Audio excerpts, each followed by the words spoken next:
My mom raised her wine glass and leaned in just enough for the whole table to hear. "So tell me, Madison," she said, with a smile so sharp it could cut glass. "Do they still let you into the building, or do you just loiter around pretending you still matter?" The table burst into laughter. My sister tossed in a comment about how I was probably unemployable now.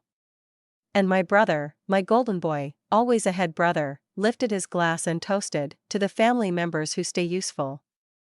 I stared at the plate in front of me. I hadn't touched the food. I hadn't wanted the seat. And truthfully, I hadn't even wanted to come, but I showed up to be polite. To prove I could handle a joke. Maybe even to feel like I was part of something again. Like I wasn't always the punchline. Somewhere between the third jab and the fifth round of wine, it hit me, they hadn't invited me to reconnect. They invited me to spectate. To watch them celebrate the version of life they believed I should have lived. And more than that, they didn't just want to feel successful. They wanted me erased, my silence? My distance?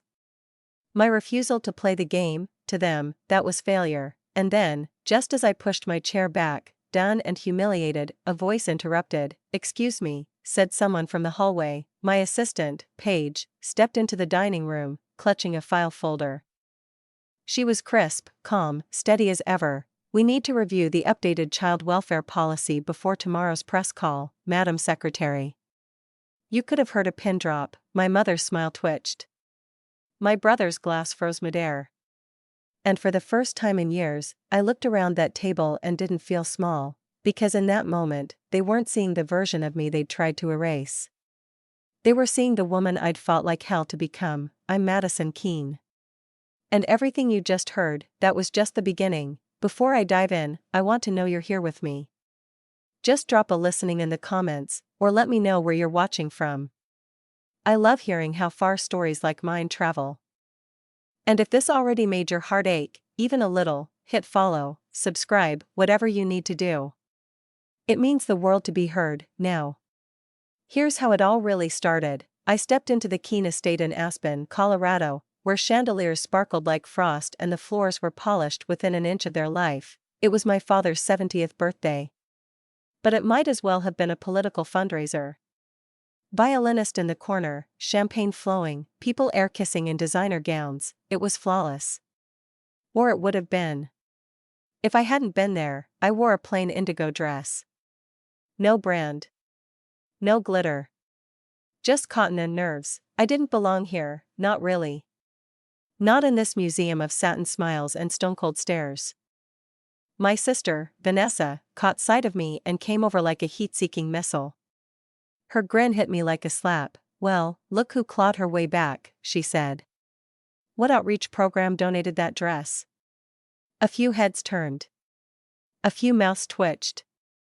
Then came the wave of polite, poisonous laughter. I kept walking. My heels didn't click like theirs. Mine were quiet. Absorbing the weight. Like I'd spent years learning how to move through storms without making a sound. I hadn't even made it to the drinks table before Uncle Jim chimed in, drink in hand, memory conveniently selective. "Didn't you drop out of Yale?" he asked, smirking. "What are you doing now, helping ex-cons find Jesus?" The laughter now turned full-throated. No hesitation, I looked down at the ice swirling in my water glass. My mom, Barbara Keene, 3-term mayor, queen of polished image, met my eyes. And then looked straight through me. "Madison always did have a fascination with failure," she said. "Not cruel. Just clinical. Dismissive." Something in me cracked a little. The kind of crack you don't feel at first, until the cold air rushes in. Then Vanessa lifted her champagne and delivered the final cut, a toast. "To the only Keene who didn't finish college, doesn't own property, and hasn't achieved a damn thing, but still shows up like she belongs." I smiled. Just a small one, but inside? I was rewinding. Rewinding to the moment I walked away from the Ivy League, top of my class in behavioral psych. I had left on purpose. No drama. No scandal. Just a decision. I'd joined a trauma care unit for refugee families in Arizona. A year later, I had a breakdown so severe my mother had me institutionalized. 1 month. Involuntary hold. Signed by her. I turned to leave. I wasn't going to give them the satisfaction of watching me unravel, but then, his voice, my father, William Keene. Former chief surgeon turned philanthropic darling.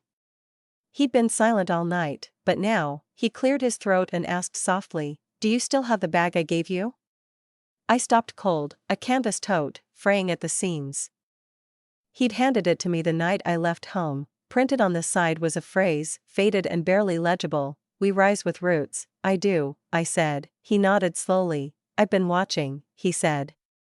I just didn't know what to say. And suddenly, my knees weren't shaking anymore. I turned to leave, thinking that would be the end of it, but Vanessa had one last line to throw. "Don't forget the 60th anniversary gala for Keene Care next month. Mother expects you to be there. Maybe wear something that doesn't scream charity case." I turned back, spine like steel. "I'll be there," I said. "And I won't be bringing a bag. I'll be bringing the truth." And just like that, I walked out. No slamming doors. Just the soft thud of dignity landing. They thought they'd written my ending. They had no idea.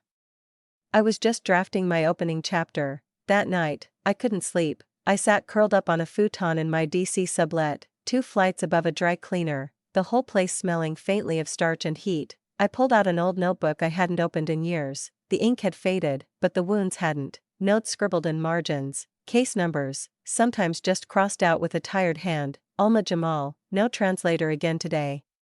5 to a cell. Child cried for 3 hours. Every line was a story. Every scribble was a scar. I used to be the top behavioral psychology student at Yale. Fast-tracked for a federal research fellowship.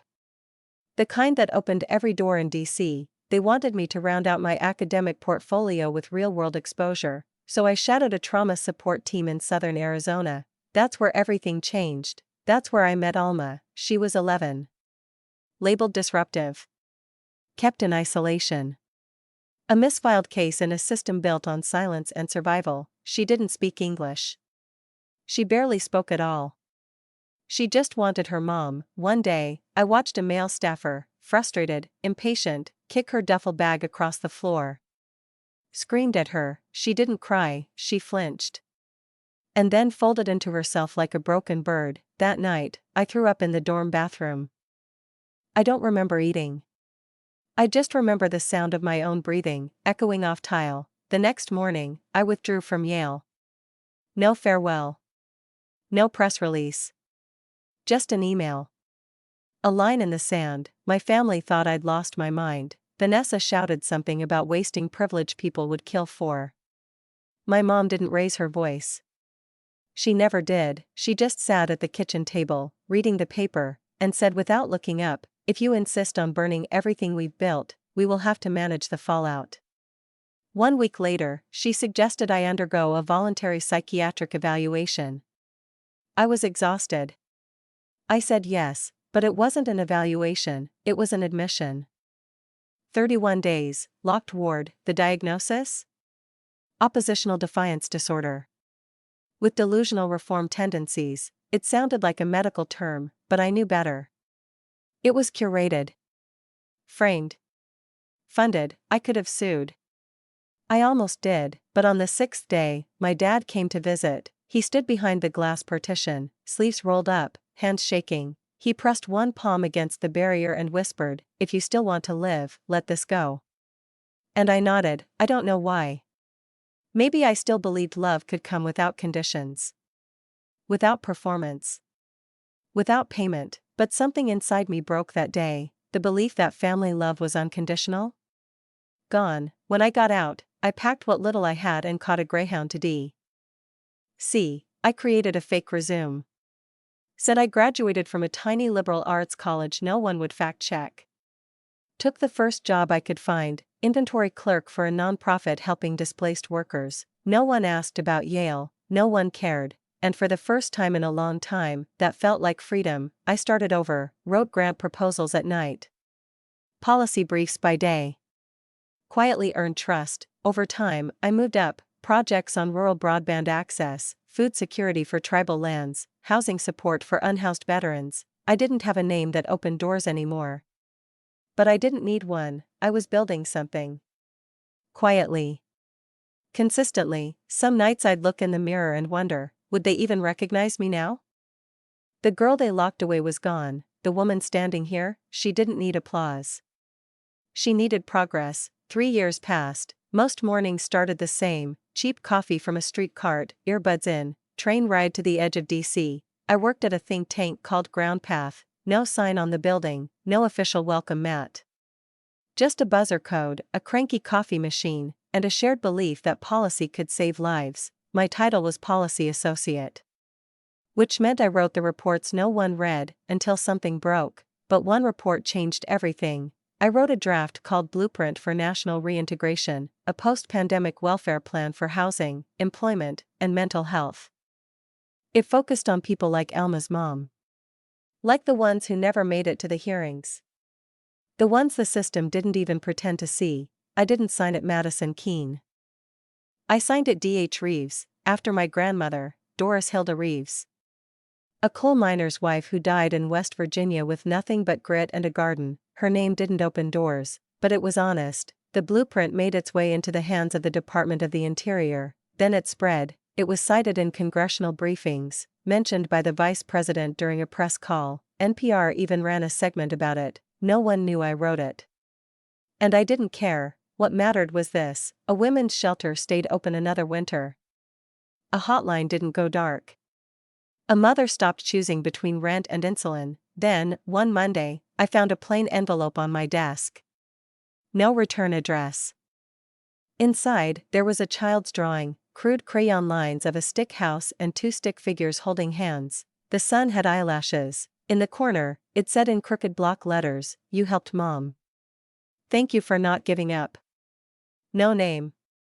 No signature. I didn't need one. I slipped the drawing into my wallet, next to my old Yale ID. One reminded me who I used to be, the other reminded me why I left. A few weeks later, I was sitting in a zoning reform meeting when Martin, my director, leaned over and whispered, "They want to meet you."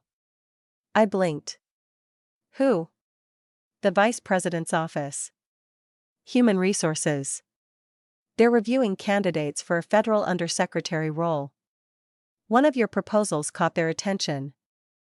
He handed me a folder. My stomach clenched when I saw the label, Candidate, Madison Keene. Proposal author, D.H. Reeves. They'd traced it back to me. Somehow, the ghost had led them to the girl who wrote in the dark. That night, I opened my laptop and started drafting an email to my mom, not to gloat. Not to explain. Just to tell her, but halfway through typing, my chest turned to ice. I deleted every line. Instead, I wrote one sentence: I will attend the 60th anniversary gala. Make room. I'm not coming alone. I didn't say who I was bringing, but I knew I'd be walking in with the silence they used to cage me. The stories they tried to erase. And the truth that I didn't need their legacy to have power. All I needed was my name. I landed in Colorado on a Thursday night, 2 days before the Keene Care 60th anniversary gala. This wasn't just a milestone celebration. It was a spectacle, carefully curated, strategically scheduled, broadcast ready. A who's who of state health officials, donors, press, and legacy backpatters. The lieutenant governor was on the guest list. So was a reporter from the Civic Weekly. It wasn't a reunion, it was a coronation, and I was the ghost they didn't expect to return, but couldn't quite keep out. The ballroom shimmered under golden chandeliers. Everything glowed with that expensive kind of perfection: soft lighting, mirrored walls, string quartet in the corner. I walked in alone, no entourage. No designer gown. Just a navy blue sheath dress that didn't wrinkle, a Casio on my wrist, and heels I could actually stand in. Vanessa was already there, draped in emerald silk, surrounded by admirers. Her smile was tight. Rehearsed. Politician's daughter smile. When she saw me, her lips barely faltered before she made her way over. "I hope you're not planning to speak tonight," she said under her breath, still smiling for the cameras. I met her gaze and replied just as calmly, "No. I'm planning to let them talk. Until the truth interrupts." Our mother, Barbara, arrived fashionably late. She always did enjoy a well-timed entrance. The crowd turned. Flashbulbs popped. She wore crimson, of course, and moved through the room like she owned it, which, technically, she did. She made a beeline for me, arms outstretched, smile like syrup. She kissed my cheek and turned to the cameras. "We're so proud of how far Madison has come," she cooed. Then, as she pivoted toward Vanessa, she leaned in close and whispered, low and sharp, "Keep her close. Before she burns it all down." I heard every word. I smiled anyway. They still thought I came to pick a fight. They didn't realize I came to win. Without even raising my voice, dinner began. The MC gave a glowing tribute to the Keene family legacy: doctors, donors, board members. He mentioned cousins I hadn't seen in decades, but not me. Vanessa took the stage next. She glanced at me for only a moment before she delivered her line: "Our family has always believed in service. Even Madison, in whatever corner she's been hiding lately." Laughter skittered across the room like static. A photographer raised his camera, waiting for my reaction. I didn't blink. I'd practiced stillness for years. Just as dessert was being cleared, the double doors at the back of the ballroom opened. Paige entered, dressed in black with a federal badge flashing from her jacket. She walked swiftly, no hesitation, no pageantry. She stopped beside my chair. "Secretary Keene," she said, her voice clear enough for the press row to hear. "The vice president has arrived. Your car is waiting." You could feel the room freeze. Gasps. Actual gasps. I heard someone murmur, "That's Madison Keene, the Secretary of Social and Civil Recovery." Flashes exploded, heads turned. People who had dismissed me mid-sentence were now tripping over their chairs to see. I stood. Smoothed my dress. Picked up my clutch, looked around the room, and said, "Thank you for the meal. But I have a more important dinner to attend." I walked out, no raised voice. No theatrics, just the soft, steady click of my heels. Behind me, the narrative started to shift. The next morning, my phone lit up before sunrise. Headlines, everywhere. "The secret behind Secretary Keene, from breakdown to breakthrough. The untold story of Madison Keene. Keene Care's forgotten daughter joins federal cabinet." It was surreal. I'd gone to bed as a civil servant. I'd woken up as a headline, but not everyone liked the spotlight. 48 hours later, a column appeared in the Centennial Ledger, a local paper with close ties to the mayor's office. The title: "Can someone with a psychiatric record be trusted with national social policy?" No byline. No proof. Just insinuation, but the tone, it was sharp. Familiar, Vanessa's kind of sharp. I didn't need confirmation. Every line had her signature precision. Her passive-aggressive venom. She was trying to unmake me, one whisper at a time. 2 days later, Paige handed me her phone in the middle of a policy roundtable. A video was playing. Vanessa. On morning news, perfect hair. Somber voice. "I love my sister," she said, brushing a strand of hair behind her ear like she was mourning me. "But Madison has a documented history of self-harm. Our mother had no choice but to place her under psychiatric care." The host tilted her head with faux concern. "Do you believe she's fit to serve?" Vanessa paused. Just long enough, then replied, "I worry. For our country." I handed the phone back to Paige. My hands were cold, not from fear, but from memory. The sterile hallway. The clipboard with my name. The moment my own mother signed away my voice. Oppositional defiance disorder. That was the diagnosis, but in truth, it had been my refusal to follow her script. Later that evening, Paige entered my office holding an envelope. She didn't speak.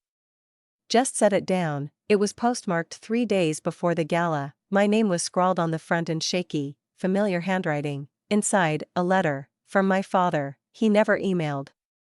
Always handwritten. Said real feelings needed ink. "I wasn't strong enough to stop your mother," he wrote. "But I believed in you. Always. If you're reading this, it means you've already surpassed us all. Your mother doesn't hate you. She fears that you're right. That you can exist without her version of love." I read those lines over and over. It didn't erase what he didn't do, but it explained what he couldn't say. Later, as Paige sorted folders for a budget meeting, she looked up and said quietly, "You have a choice now. Forgive them.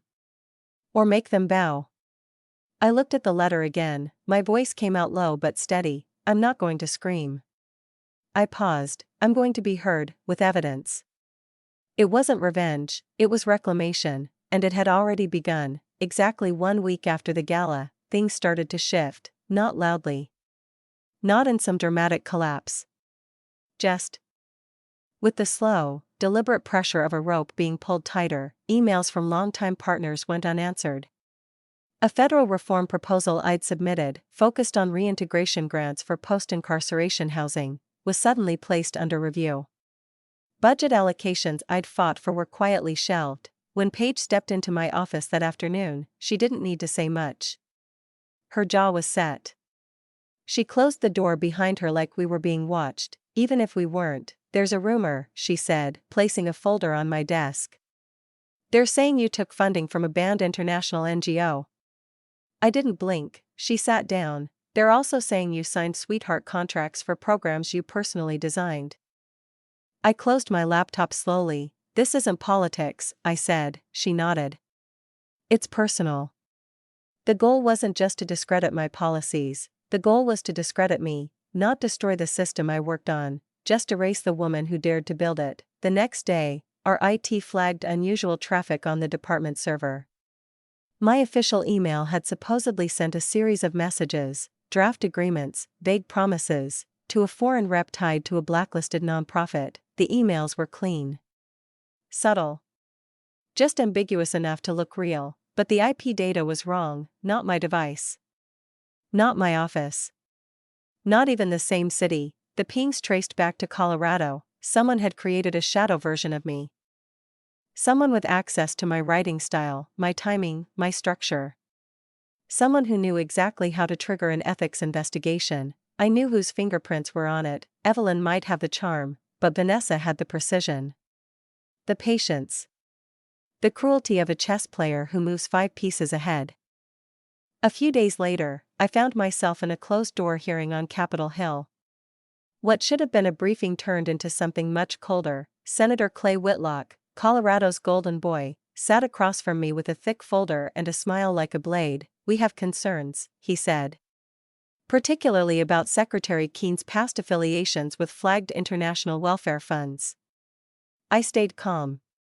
On the outside, but inside, I saw it clear as day. I remembered seeing him shake hands with Vanessa at the gala, whispering something as they laughed into champagne flutes. This wasn't a leak, it was a pipeline. Later that night, Paige came into my office again. She didn't say anything.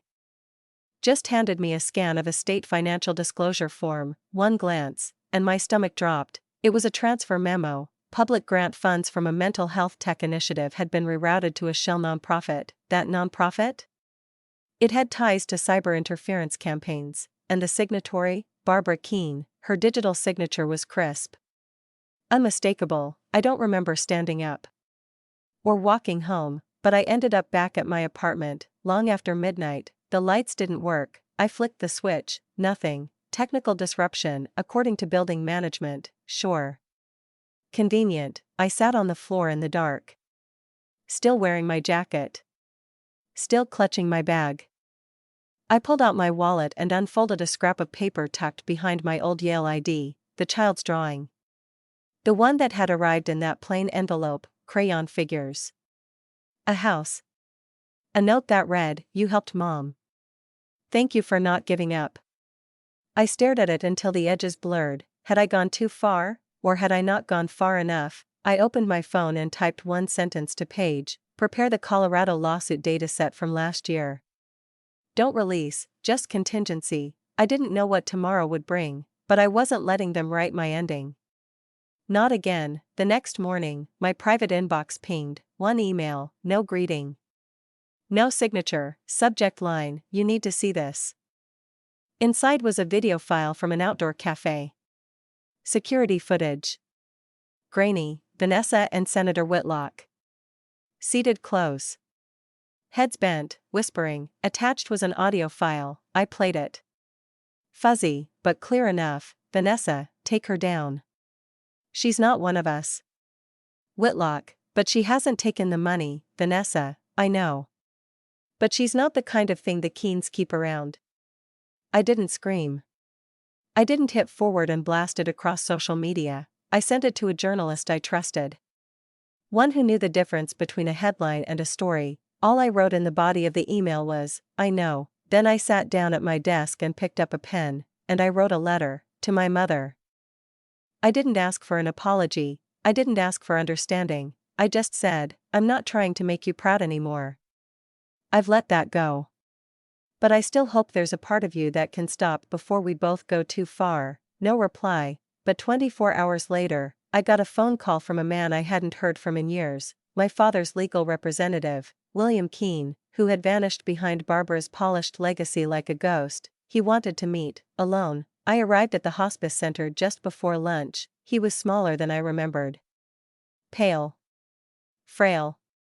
Tubes and wires winding through him like roots clinging to their last breath. He smiled when I entered. Mad, he rasped. Didn't think I'd see you again. He reached for my hand like he was afraid to let go. Your mother doesn't just hate how you live, he said. She fears that you're right, that you can survive without her. He paused. Looked down. I signed those contracts. The ones that boxed you in. I thought I was protecting peace. He looked up again, eyes full of regret, but I wasn't. I was protecting power. I said nothing, just listened to the hum of the four and the weight of what he couldn't undo. When I left, I had everything I needed, the video, the testimony, the paper trail, enough to bring down a dynasty. That night, I looked out over the lights of DC and said to Paige, if we win, it won't be with knives. She looked at me, confused. I don't want to become them, I said. I don't want to slice with the truth. I want to heal with it. She nodded, not as my assistant, but as someone who knew what it cost to survive quietly. So, I made the calls. Policy analysts, engineers, journalists, advocates. People who had stood beside me when no one knew my name. I didn't send them scandal, I sent them data, progress, proof. We're going public, I said, not with drama. With results. If they fall, I added, it won't be because we pushed. It'll be because they chose the spotlight and forgot that it burns. The day I was scheduled to present my national reform package before Congress, the headlines had already made their rounds. Secretary Keene under ethics review. Can a woman with a psychiatric past lead federal reform? Colorado senator calls for emergency suspension. Outside my office, the media swarmed. Microphones jutted out like weapons. Cameras flashed like thunder before the storm. I didn't stop, I didn't wave, I just walked through it. Calm. Upright. Breathing through the noise. When I arrived on Capitol Hill, a crowd had already formed, dozens, maybe hundreds, holding signs in bold black and red. NOTO Secretary Keene, traitor to the system, fraud. For a second, I thought I recognized a few faces. People who had once benefited from our early pilot programs. But their eyes didn't register me. Many wore matching shirts. Chanted slogans like they'd been rehearsed. Paid protest, Paige whispered beside me. From an org tied to Vanessa. I nodded. Just once, inside the chamber, the temperature was cold enough to sting. Senator Whitlock stood, a thick file in hand, voice smooth as oil. Madam Secretary, he said. Is it true that you were once placed under mandatory psychiatric care? That you were diagnosed with a mood disorder? He let the question hang like smoke. How do we reconcile that with a position responsible for the welfare of 40 million Americans? Silence. I felt every eye on me. Every judgment. Every whispered version of my story. My pulse pounded. I gripped the edge of the podium, and then, Paige pressed a folder into my hand. I opened it slowly. Inside, printed statements. Testimonies. Letters. A man who had once lived in his truck. I survived winter 2021 because of the shelter Secretary Keene kept funded.